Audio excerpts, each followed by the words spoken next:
en l'espèce, a su survivre le XXe siècle, mais d'une façon, comment dirais-je, sans trop de gloire. Par exemple, au moment où Floréal avait un problème à Nieuport, avec une maison de logement et de vacances, la Cour de cassation, dans sa sagesse sur laquelle on peut presque toujours compter, a dit que oui, évidemment, c'est une activité commerciale, mais elle est subsidiaire. Elle est subsidiaire à un but idéal, et comme quantitativement et qualitativement, elle n'est pas d'ordre principal, ça va. Ben, c'est intéressant. Comme point de vue, c'est intéressant, mais pour l'expliquer aux étudiants ou aux associations qui viennent vous consulter, demander qu'est-ce que je peux faire, que je ne peux pas faire, c'est pas évident. Ça veut dire que tout le secteur des professions libérales et tout le secteur des associations étaient menacés, mais le mot est mal choisi, c'est dû à ma connaissance pas assez nuancée du français, mais menacés par un concept qui devait être interprété de bonne volonté. Il fallait dire, ah oui, mais c'est évident qu'un avocat n'est pas un commerçant. Bah, c'est pas évident pour tout le monde, mais c'est évident. Je vous donne un exemple, les experts comptables, en 1985, sont réglementés par le législateur. Ils deviennent un institut, un ordre. Ils ne l'étaient pas jusqu'à ce moment-là. Et qu'est-ce qu'on dit? Bah, c'est compliqué maintenant, parce qu'eux aussi, comme les architectes, comme les docteurs, comme les pharmaciens, comme les vétérinaires, eux aussi ont maintenant un institut, jusqu'en 85. Toute la jurisprudence disait, bon, l'expert comptable est un commerçant dès qu'il a une grande plaque à la porte. Si la plaque est petite, il n'est pas un commerçant. Donc, même là, il y avait des arrêts de la Cour de cassation. La même chose pour le conseil fiscal. La même chose pour l'ingénieur conseil. Mais dès qu'on était réglementé, dès qu'on devenait monopoliste, corporatiste, ordre, institut, on n'était plus commerçant. Mais ça, ce n'était pas dans l'article 2 du Code de commerce. Pour vous dire que c'était une innovation en 1808, c'était une innovation en 1921, mais il était difficile de vivre avec en XXIe siècle. Surtout parce qu'en réalité, ces distinctions ne couvrent plus de réalité. Et surtout pour ma part, parce que je trouvais que, en ce qui concerne les associations, parce que c'est surtout de ça qu'on parle aujourd'hui, ces distinctions étaient plutôt gênantes. Ne pas pouvoir, parce que c'est quoi le commerce? Je l'ignore, d'abord, et si je savais, je ne vois pas pourquoi une association ne pourrait pas entamer des activités commerciales, pour autant qu'avec son soi-disant profit, elle fait une bonne chose. Ce mot profit est interdit aussi, je le comprends très bien, on va en reparler, mais pour moi c'est important ce qu'on fait avec le surplus de revenus sur dépenses. C'est ça qui démontre qu'on est association ou société. On va y revenir. Et si vous dites, mais moi je ne veux pas de surplus, c'est intéressant, mais alors vous ne survivrez pas. Parce que ne pas vouloir un surplus, ça veut dire que vous devez trouver des gens qui vous donnent de l'argent pour couvrir votre échec. Je ne parle pas de subsides en l'espèce, je connais les subsides, et soyez sûrs, ils vont être maintenus, j'espère, à tous les niveaux de notre pays. Ce n'est pas ça que je veux dire. Mais quelqu'un qui entame une activité et qui ne veut pas de surplus, en tant que tel, il ne peut pas continuer à gérer la personne morale. C'est pour chacun d'entre nous comme ça. Ah non, moi je veux toujours terminer l'année avec une perte. Bah, c'est intéressant comme approche, mais ça ne va pas. Donc dire en doctrine un surplus est interdit, c'est intéressant comme point de vue, Comme c'est intéressant de dire que Florial ne peut pas faire le commerce.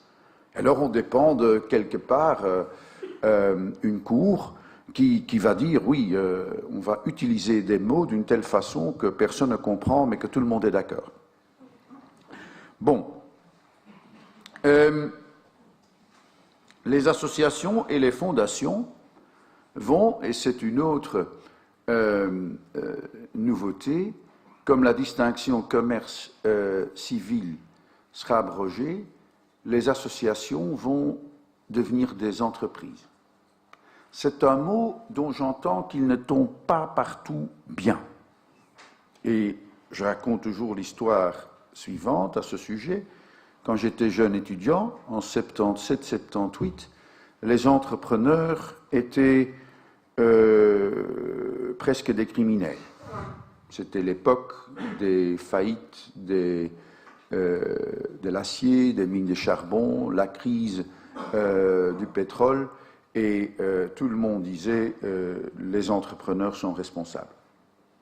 C'était une époque différente d'une autre. On a toujours besoin de boucs émissaires et de gens qui sont coupables de tout ce qui va mal. À cette époque-là, c'était les entrepreneurs.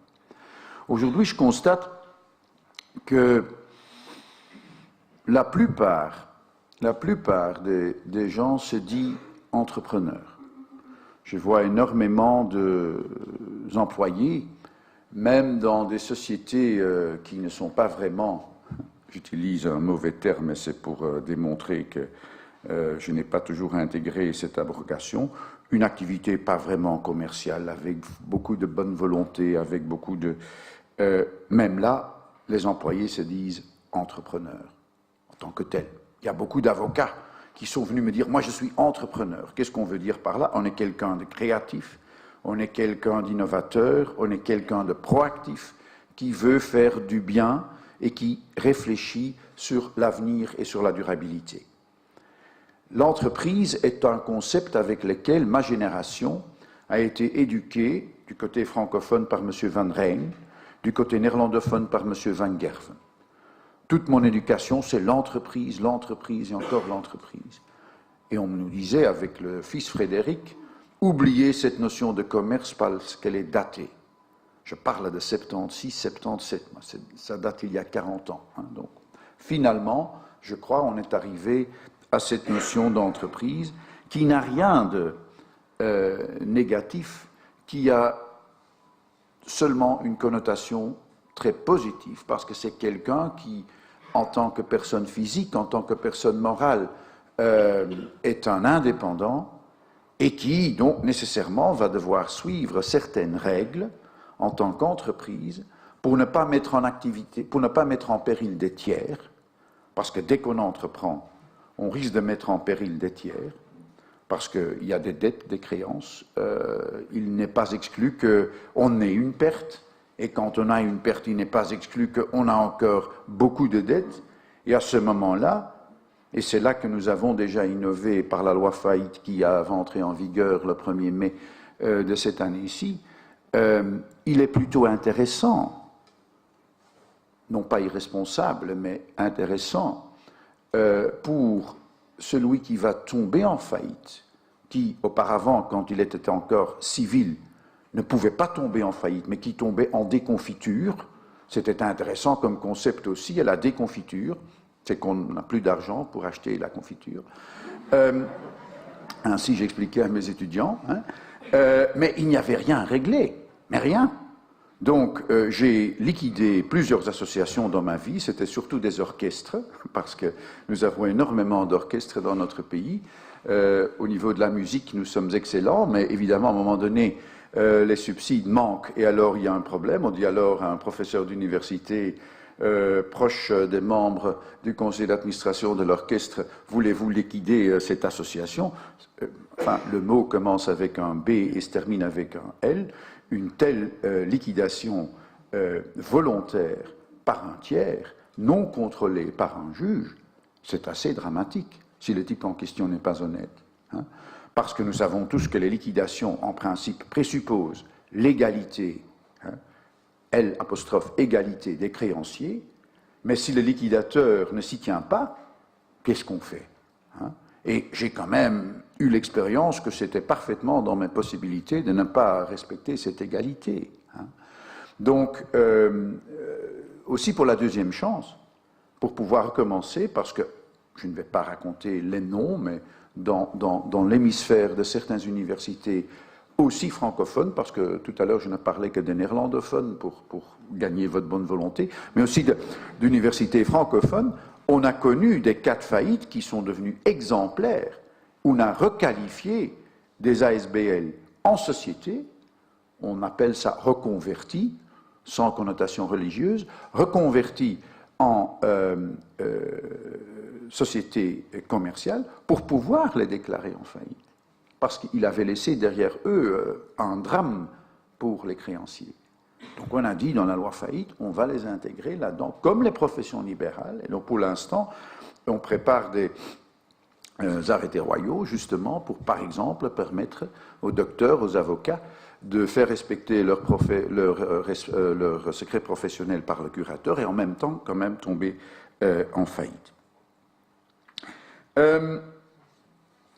Les entreprises, comme je vous disais, ont, comme l'homme, au niveau de la vie privée, un certain instinct inné de vouloir survivre. Et donc, c'est tout ce que le mot entreprise dit. On veut une continuité, on veut une durabilité. Et pour ça, il faut suivre certaines règles de bon fonctionnement, si vous voulez, de gouvernance, si vous voulez, de comptabilité. On a doté les personnes morales associatives d'une réglementation de comptabilité dont, pour que vous ne me tuez pas avant que je ne parte, que je n'ai pas créée ni écrite, mais qui est déjà assez compliquée comme ça, et qui fait donc les associations redevables d'une certaine transparence comptable. Cette survie n'a rien à voir, et ce devoir de survie n'a rien à voir avec ce qu'on fait de son profit. Je me suis toujours, dans les écrits que j'ai publiés sur le sujet, opposé à la notion de but de lucre. Le but de lucre était une négation, un a contrario, d'un profit et un but de lucre que Napoléon a créé en 1804 pour légitimer les sociétés. Les sociétés sont des forces intermédiaires, des pouvoirs intermédiaires. Vous direz, mais c'est pas vrai. Mais voyez Google, voyez Apple, sont beaucoup plus forts que l'État belge. Hein. Et Napoléon ne voulait pas les corporations, mais du tout. Il ne voulait plus des professions. Il ne voulait surtout pas des syndicats, ou pas encore. Et il a dit, moi je ne veux pas de pouvoir intermédiaire, mais je veux des entreprises commerciales, les sociétés. Et donc, pour les distinguer, il leur faut un but de lucre. Notion qui n'avait pas été tellement soulignée par les Romains, ni par le droit coutumier au Moyen-Âge, mais qui, pour Napoléon, était la justification pour faire une distinction et pour défendre, interdire, dans le décret Le Chapelier, toutes les associations. C'était pas Louis, c'était la Révolution française, 1791, et pour dire en même temps, mais je ne peux pas interdire le commerce, hein, je ne peux pas interdire les entreprises qui vont faire la différence, je vais leur obliger, leur imposer le but de lucre. Nouvelle notion. Et en même temps, j'ai tellement peur des grandes sociétés, j'ai tellement peur des grandes entreprises, des machines du capitalisme moderne, comme le disait Ripert, que je leur impose une autorisation de l'empereur. Donc Google n'aurait jamais pu être constitué sans l'autorisation de Napoléon. Et les ministres belges de la justice, jusqu'en 1873, avaient ce pouvoir énorme, en vertu de la législation de Napoléon, de dire « oui, vous pouvez être une société anonyme, non, vous ne pouvez pas l'être ». Et donc, à cette époque, il y a eu des associations qui se sont constituées